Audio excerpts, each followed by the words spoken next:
Yo, what's the deal? This is Six the Sensei here with the tutorial for Logic Pro X's environment. Alright, this is a brand new series that I'm actually creating here for you guys. I'm pretty much like a guru with this stuff, so if you have any requests, suggestions, comments, anything that you want to try out and know how to create in the environment window, feel free to leave it in the comments or send me a message. There's multiple ways to contact me, and I'll be more than happy to create a tutorial to accommodate that necessity. All right, so if you have anything in mind, no problem. All right, so here goes.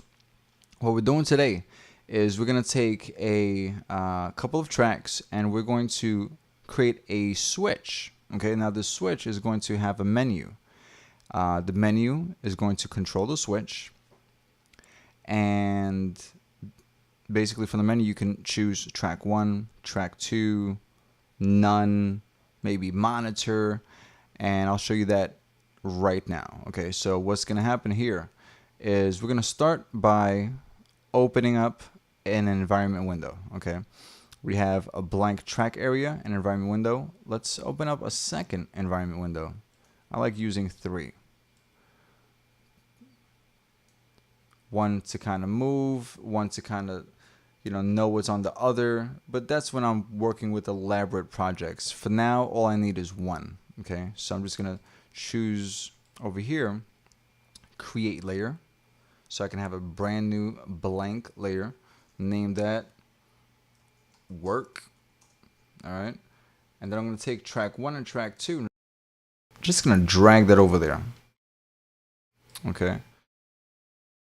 And I can close that now. All right, so there's that blank area. We have track 1, track 2.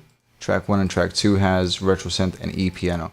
Now, just a little FYI about the environment window. The environment window only handles MIDI.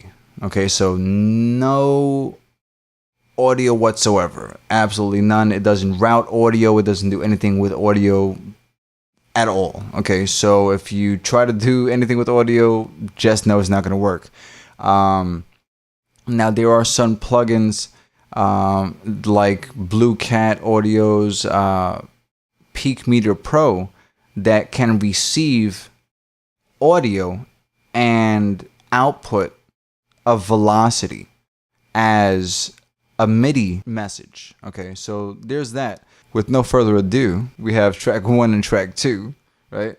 And we're just going to create a new fader and go down to text. Okay, now click text. Boom. I'm just going to rename this menu. All right. And I'm going to create a monitor. Okay, so we have a button and a monitor. Okay. The button, what that does is it's a button, right? You click the button and it changes the value. So, if it was this kind of button and not text, this is what would happen. You would click it on and off, right? On and off. And if this is connected to the monitor so you can see the MIDI message inside, click it on and off, on and off. You see the off message is a 0. The on message is a 127. That's the maximum and minimum values. That little icon right here in the first column is the icon for what type of message it is. So in this case, it's a control. Looks like a little joystick. The second column is the MIDI channel. Third column here is the MIDI note or MIDI CC. And then the last column is actually the velocity or the value. Okay. So the minimum maximum here, like I said, is 127 and 0. Now, say we have it as text, and we go over here, right? Style as text, and we change these. We could just drag it up, and you see the values changing, reflecting exactly what's happening on the menu. Okay, so we're going to use that to our advantage. Okay, we're going to use that now. We're going to take this menu, but we're going to maximum output is going to be 4 or 3, including 0. It is 4. Okay, so we just type 3. So it's 0, 1, 2, and 3. So that's 4 different MIDI messages, okay? So from 0, you go, you see that? 0, 1, 2, 3. All right. There you go. That's all we need. Okay, so control, channel 1, message 7, and 0, 1, 2, 3 as the velocity or value that we're sending. Okay. That's the range over here. And then the output is control, channel 1, and the 7, right? There we go. Here we go. Next, we're going to create a cable switcher. This is the meat and potatoes of this whole project. So fader, all the way down to specials, click on cable switcher, and you take your cable switcher and do the same thing here. I want to have a maximum value of 3 to give us 4 total values. And we want to make sure that the input is control 1 and 7, which is the same as the output of this. Okay, so that's actually the default. Okay, anytime you create something, it's going to default at channel 1, message 7, and the output control. Okay, so just pay attention to that. And here you go. So I'm just going to take this from the monitor. I'm just going to send it to the cable switcher. Now the cable switcher is going to do exactly that. It's going to receive switch information, right, from menu. Okay, and then it's going to pass information that it receives through to where the cables go. Okay, so for instance, I'll double click that.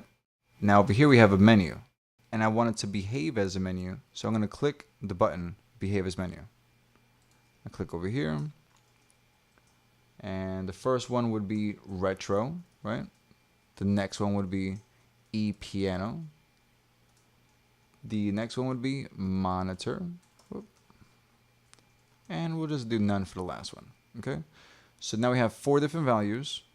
And even if we try to do a 5th value, you see how it's just plus signs? It's not going to allow that because we put the maximum value at 3.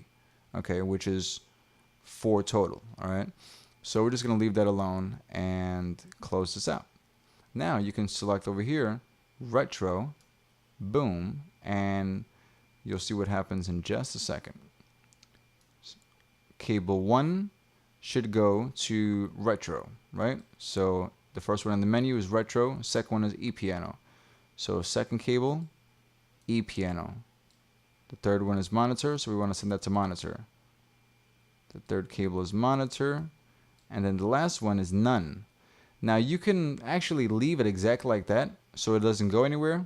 Me personally, I like seeing exactly where my messages are going. So I'm going to create a new ornament.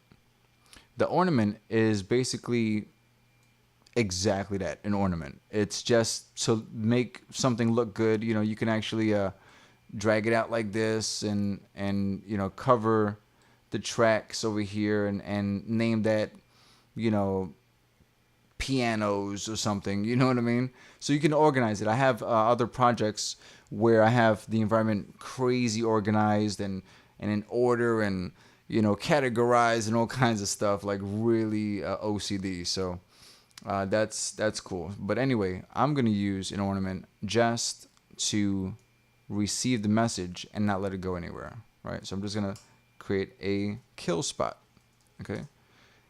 And that's what I did. Just shrunk it up to size there. Send that last one, number 4, to kill. Okay, so obviously it's not going nowhere, right?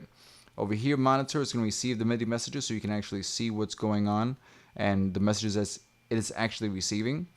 And the first 2 are going to track 1 and track 2. And then the 4th one is going to go to kill, which is none. Okay, so now check this out.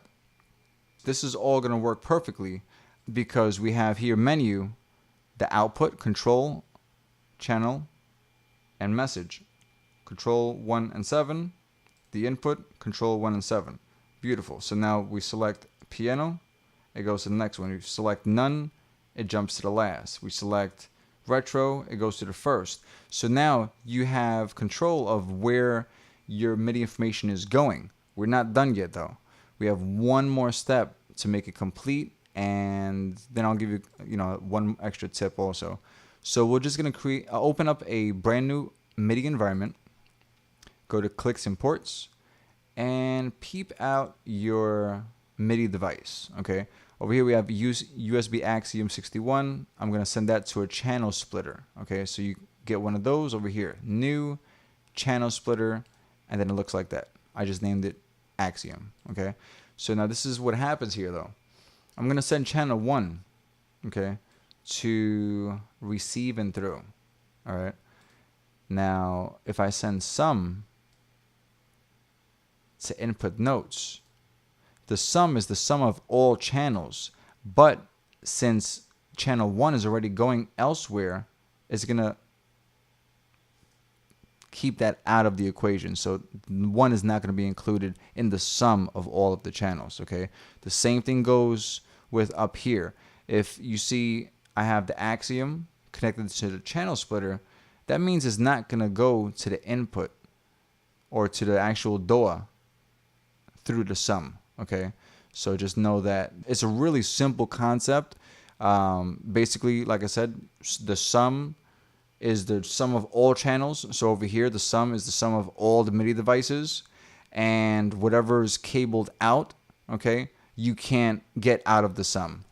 Point blank. That's it. All right. So now that we have the sum going to receive and through, not the sum, but I mean channel 1 going to receive and through. I'm going to take the sum off so you can see exactly that this has nothing to do with the sum. That's going to channel 1 to receive and through. Bada bing, bada boom. Now check this out. If I press my keyboard, all right, so now it's hitting the retro synth, right?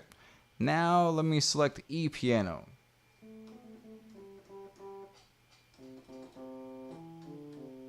Okay, so boom, now we got the E piano playing. Now let's go to the monitor. Monitor, oh, there's all our notes that we're pressing right now. Wow, it's a success. All right, so as you see over here, the first message here is the a little note symbol, right? So that's, like I said, that reflects exactly what the message is. So you'll see note symbol.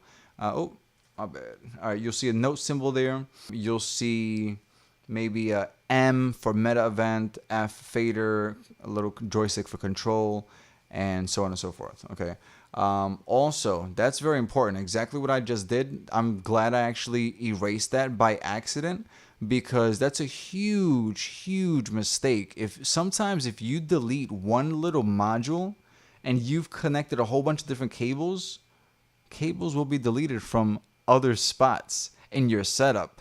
So you got to be really careful. What I so suggest, and I don't have a setup like this in here because this is a brand new project I wanted to show you guys in, but change your eraser tool. Okay, because you could always press the delete button and erase something if you need to. Change your eraser tool to pointer.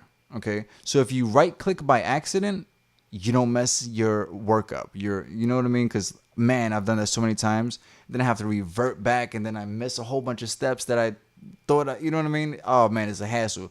So just keep away from the hassle, and just change that that button there. Now I have 3 tools. Okay, so like I have like my right click as a tool. Some people don't have it like that. I like having multiple tools at my disposal, easy access, you know what I mean?